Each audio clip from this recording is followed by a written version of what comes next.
स्वागत है आपका माई ज्योतिष पे। आज हम बात करेंगे विश्व के एकमात्र ब्रह्मा मंदिर से जुड़े तथ्यों के बारे में।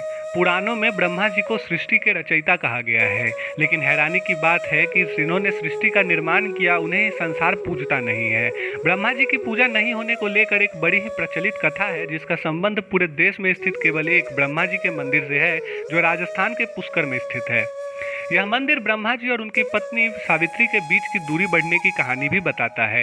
कहीं कहीं सरस्वती और सावित्री को एक ही बताया गया है। कहते हैं पुष्कर में ब्रह्मा की पत्नी सावित्री रूठी थी। यही वजह है कि उन्होंने ब्रह्मा के मंदिर से बिल्कुल अलग थलग पहाड़ पर अपना बसेरा बनाया हुआ है। ब्रह्मा जी के न पूजे जाने के पीछे क्या है रहस्य? कहते हैं ब्रह्मा ने सृष्टि की रचना के लिए राजस्थान के पुष्कर में यज्ञ का आयोजन किया था। इस यज्ञ में उन्हें अपनी पत्नी के संग बैठना जरूरी था, लेकिन उनकी पत्नी सावित्री को पहुंचने में देर हो रही थी। पूजा का शुभ मुहूर्त बीता जा रहा था। सभी देवी देवता यज्ञ स्थल पर आ पहुंचे थे, लेकिन सावित्री को समय लग रहा था।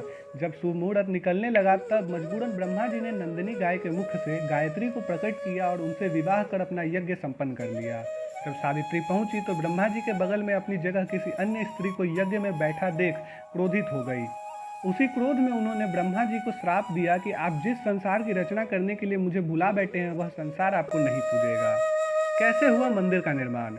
ब्रह्मा जी का मंदिर कैसे बना, इस बारे में ज़्यादा जानकारी तो नहीं है, लेकिन कहते हैं कि 1200 साल पहले अर्नब वंश के एक राजा को सपना आया था। राजा ने देखा कि इस जगह पर एक मंदिर है जिसका मरम्मत करना आवश्यक है। राजा ने मंदिर का दोबारा निर्माण कराया।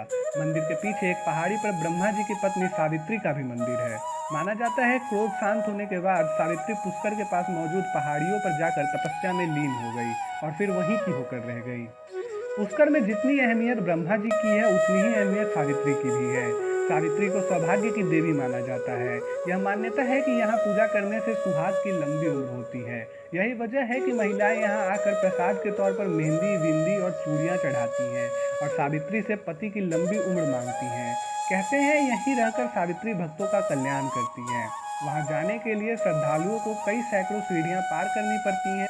ब्रह्मा और सावित्री दोनों का आशीर्वाद लेने से ही यह तीर्थयात्रा सफल होती है। धन्यवाद।